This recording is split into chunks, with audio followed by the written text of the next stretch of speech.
Assalamu alaikum, my little learners, and welcome to our today's class.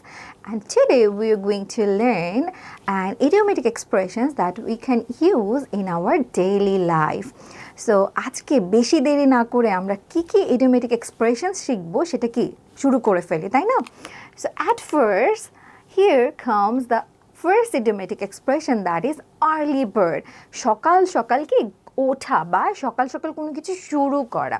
যেমন আমরা এরকম বলি না যে তুমি খুব সকাল সকাল ঘুম থেকে ওঠো। সো এটাকে আমরা কিভাবে বলতে পারি? She is an early bird who wakes up at 6। সে কি একজন আর্লি বার্ড যে সকাল সকাল উঠে, এবং সে কখন ঘুম থেকে উঠে? She wakes up at 6। And then the second one, that is sleep like a log. Sleep like a log মানে কি? যে গভীরভাবে ঘুমায়, একদম সাউন্ড একটা স্লিপ হয় এবং কোনো কিছুর কোনো টের পায় না, তাই না? এরকমই তো স্লিপ লাইক আ লগ। যেমন আমি বলতে পারি যে he slept like a log until morning. সে কি সকাল হওয়ার আগ পর্যন্ত গভীরভাবে ঘুমিয়েছে।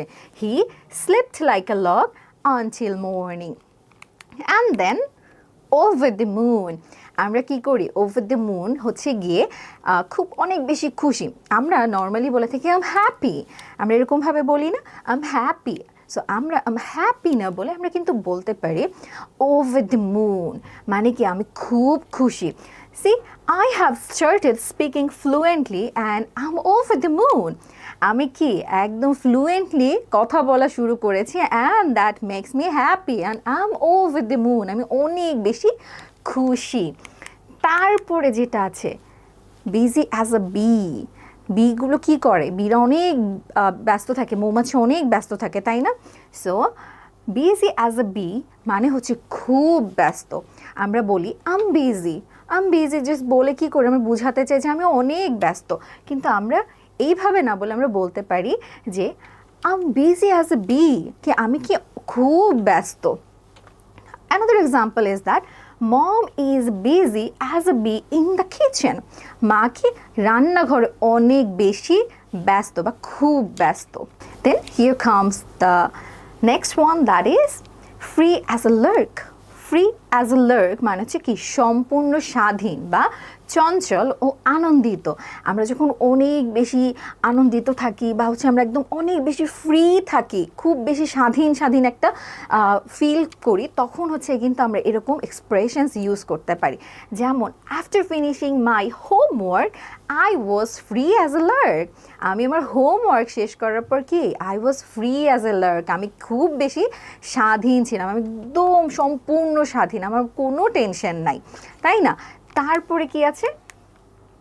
Piece of a cake. এটা সম্পর্কে আমরা কম বেশি সবাই জানি, তাই না? পিস অফ এ কেক মানে কি? খুব সহজ কাজ। পিস অফ কেক একদম যে জিনিসটাকে একদম সহজ সেটাকে আমরা বলি পিস অফ কেক। যেমন speaking English is a piece of cake for me now. মানে কি ইংরেজিতে কথা বলা আমার জন্য কি খুবই সহজ কাজ। Speaking English is a piece of cake for me now. Okay, so এখন থেকে আমরা কিন্তু এইভাবে এক্সপ্রেশনসগুলো ইউজ করব। কারণ দেখেন আমরা হচ্ছে গিয়ে ইংরেজি কথা বলতে গেলে ভয় পেয়ে যাই। ভয় পেয়ে যখন যাই তখন কিন্তু আমরা অনেক কিছু বলতে পারি, ভুলভাল বলে ফেলি। কিন্তু আমরা এই সিম্পল ইডিওমেটিক এক্সপ্রেশনসগুলো যখন ব্যবহার করবো এবং আমরা যখন এগুলোর মিনিংগুলো প্রপারলি জানবো, আমাদের জন্য কিন্তু স্পিকিংটা অনেক বেশি ফ্লুয়েন্ট হয়ে যাবে।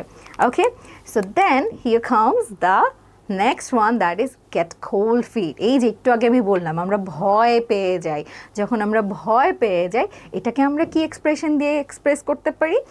বলতে পারি I got cold feet while speaking English. আমি কি খুব ভয় পেয়ে গিয়েছিলাম যখন হচ্ছে ইংরেজিতে কথা বলতে হয়েছিল। I got cold feet while speaking English. Okay, that means get cold feet মানে হচ্ছে কোনো কিছুতে ভয় পেয়ে যাওয়া। And that's all about the topic. Alright, so এই idiomatic expressionsগুলো কি করবে? আমাদের স্পিকিংটাকে আরও বেশি ফ্লুয়েন্ট করে ফেলবে এবং আমাদের স্পিকিংটা অনেক বেশি অ্যাডভান্সও করে ফেলবে।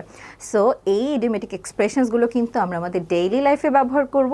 And last but not the least, don't forget to share this lesson, okay?